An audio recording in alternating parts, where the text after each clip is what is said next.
네. 자, 최상민의 빅샷 플러스 마켓 플러스 시간입니다. 이 플러스를 만드는 안목이 필요한 시기, 지금 시장 흐름에서 우리가 무엇을 살펴야 될지, 봐야 될지 한번 알아보겠습니다. 오늘은 변두진 벨로시티랩 대표이사 모셨습니다. 안녕하십니까? 네, 안녕하세요. 네. 그 우리 시청자 여러분들이 우리 변두진 대표님 많이 아시는데, 그래도 그 펀드 매니저하고 애널리스트 네. 경력 10년 넘으셨죠? 네, 딱 10년. 10년 하고, 되셨습니다. 네. 예. 그래서 오늘 좋은 말씀 좀 들을 수 있을 것 같습니다. 6월에 이벤트가 많습니다. 예. 맞습니다. 이번 주, 다음 주 우리가 체크해야 될 이슈부터 먼저 한번 살펴볼까요? 네, 말씀하신 대로 이번 주부터 대외 이벤트, 특히 이제 시장의 변동성을 확대시킬 수 있는 대외 이벤트가 많이 있는데요.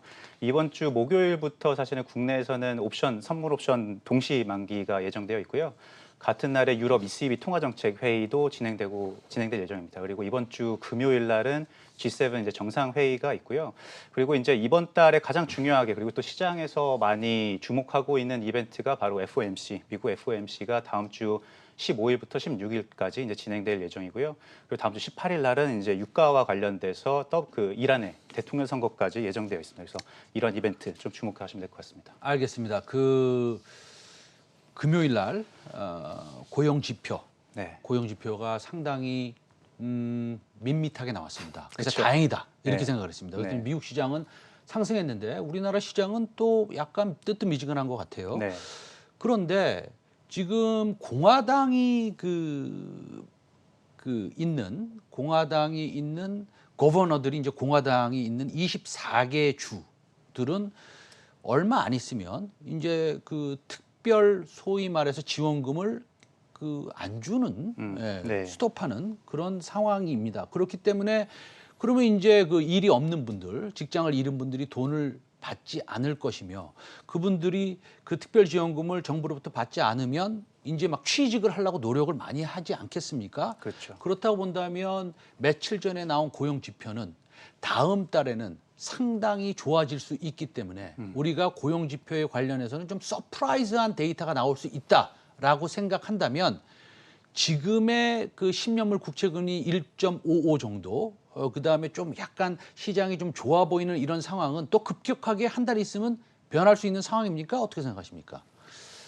사실은 이제 4월 고용지표 쇼크가 4월부터 나오기 시작했죠. 네. 특히 이제 4월 달에는 시장이 예상하지 못했던 쇼크가 나왔고, 말씀하신 대로 이제 5월 달에는 시장에서는 어느 정도 예상은 했었죠. 말씀하신 대로 지금 너무나 그 미국에서 서브시다이즈를 많이 받고 있으니까, 네. 특히 이제 바로 캐시인을 바로 주고 있지 네. 않습니까? 그렇기 때문에 사람들이 적극적으로 일자리를 찾지 않는 데에서 발생하는 이제 언임플로이먼트가 많이 네. 높다. 네. 이것이 말씀하신 대로 이제 9월 달까지 지속된다라는 게 예상이 됐었기 때문에 네. 5월 달은 시장에서 좀 덜 나오긴 했지만 이렇게 큰 서프라이즈는 없었던 것 같아요. 그래서 그것 때문에 오늘 한국 시장이 어떻게 보면 미국 시장이 전에 올랐으면 저희도 같이 올랐었어야 되는데, 저희는 이제 한국 시장에서 보면 외국인의 포지션도 지금 매도로 돌아선 걸 보면은 아마 말씀하신 대로 점점 가면 갈수록 당연히 그 사람들이 구직을 할 것이고, 그렇다면 기존의 이제 유가 상승과 동일한 모든 인플레이션 압력이 더 높아질 것이기 때문에 하반기로 가면 갈수록 금리 인상은 높아질 것이다. 그 말은 이제 좀 성장주, 특히나 이제 밸류에이션이 높은 증시나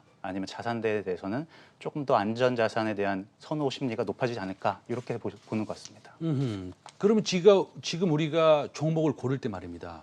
종목을 고를 때 밸류에이션이 소위 말해서 이제 우리 뭐 개인 투자자 입장에서 보면 네. 저퍼주를 네. 찾는 것이 올바른 방법입니까? 아니면 아직도 성장주에 우리가 좀 갈구를 해야 되는 겁니까? 사실 이제 작년까지 보면은 네. PER, 네. PBR, 우리 전통적인 밸류에이션을 무시하고 네. PDR, 그러니까 Dream Ratio라고 보통 우리가 얘기를 네. 하잖아요.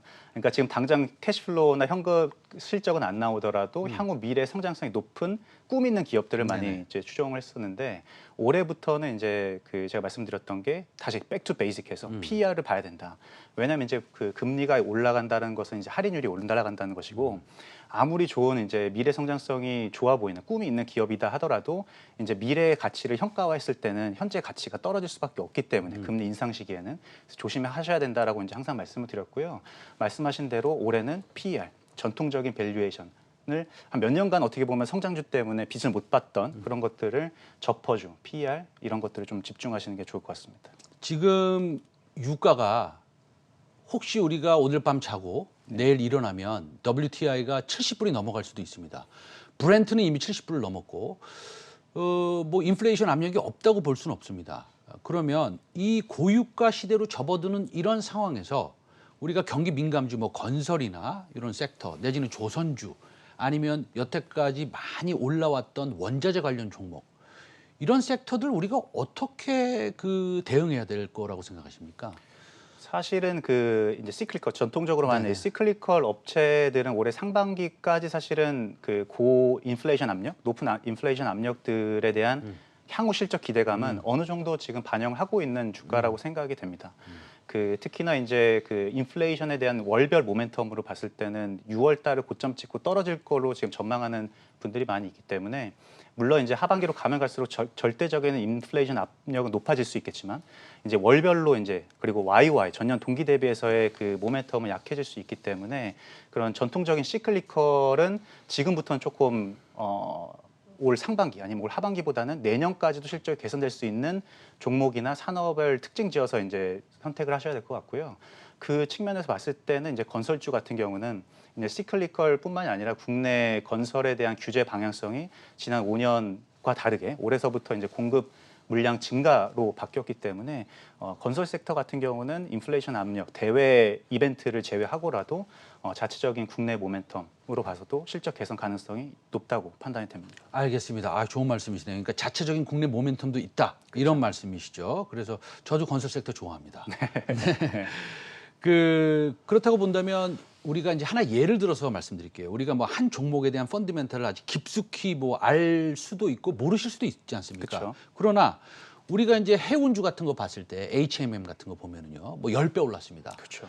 그런데도 지금도 아마 시청자 여러분들 오늘 사신 분들도 계실 테고 금요일 날 사신 분들도 있을 겁니다. 네. 올바른 투자 판단이라고 보십니까? 사실 되게 어려운 질문이신데요. 그쵸, 예. 이게 H&M 같은 경우가 올해 특히나 급격하게 상승을 했었던 네네. 게 뭐 다양한 이유가 있겠지만 네네. 그 중에서도 이제 턴어라운드 종목의 특징도 하나 분명히 있다라고 네. 보이거든요. 그러니까 이제 보통 주가가 크게 상승하는 것들이 이제 매년 꾸준히 실적을 올라왔었던 기업들은 예상 가능하고 향후 어느 정도 실적이 나올지 예상 가능한 종목들이지만 H&M 같은 경우는 지난 10년간 구조조정, 현대상선이었잖아요. 그러니까 구조조정이 되고 나서 이 회사가 과거 10년 동안 얼마나 그 캐파가 되는지 그리고 돌아섰을 때 시황이 돌아섰을 때 얼마만큼의 실적을 낼 수 있을지에 대한 기대감은 있을 뿐이지 아직까지 현실로 찍힌 게 숫자가 보이는 게 이제 올 1월 달 1분기부터 보였기 때문에 그 기대감이 상당히 많이 반영됐다라고 생각이 되고요. 이제 해운 업종과 관련해서는 이게 펀더멘털을 본다고 했을 때는 그 운송 시황은 아직까지 하반기도 계속 견조하게 진행될 거라고 생각이 됩니다. 하지만 이제 그것이 올해 이제 벌써 이제 6월이니까 올해 하반기서부터 내년도 실적 개선까지 우리가 포워드 PER을 본다라고 했을 때는 하반기까지는 유지가 되겠지만 내년도도 올해처럼 드라마틱한 실적 개선이 있을 것인가?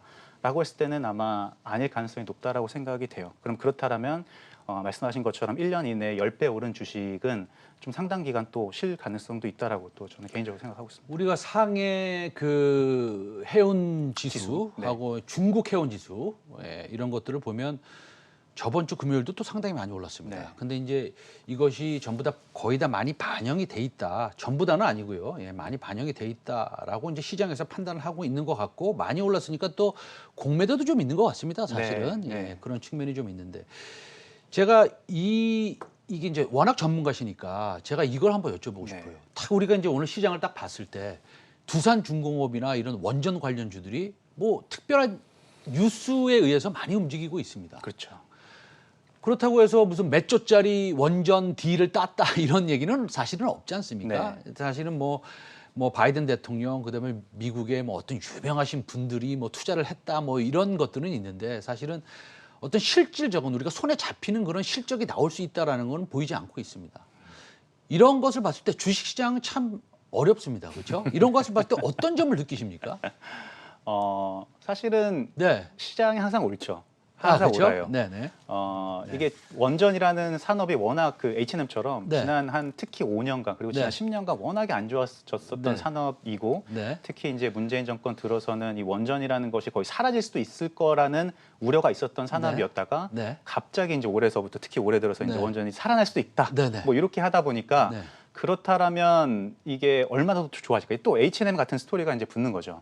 그리고 최근 일주일간 뭐 한 열흘간 급등한 거는 헤지 펀드의 숏 커버링도 상당히 많이 작용했을 거라고 네. 저는 판단이 되고요. 네. 근데 이제 그럼 오늘부터 봐야 되는 것들은 그럼 지난 한 10일 동안은 숏 커버링을 반영한 모든 것들이 이제 반영됐다라고 하면 네. 이제부터는 이제 말씀하신 것처럼 하반기 그리고 내년도 원전에 대한 실질적인 수주가 발생할 수 있을 것이냐 이런 펀더멘털과 이제 숫자를 따져보는 게 중요하겠죠.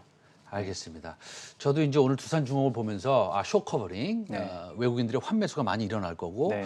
여기서 오버슈팅이 더 나와도 사실은 할 말이 없다. 그렇죠. 예, 이렇게 생각을 좀 하던 중에서 우리 전문가이신 변두진 벨로시티 랩 대표이사께 한번 의견을 한번 물어봤습니다. 예. 지금까지 변두진 벨로시티 랩 대표이사였습니다. 오늘 말씀 잘 들었습니다. 네, 감사합니다. 감사합니다. 예.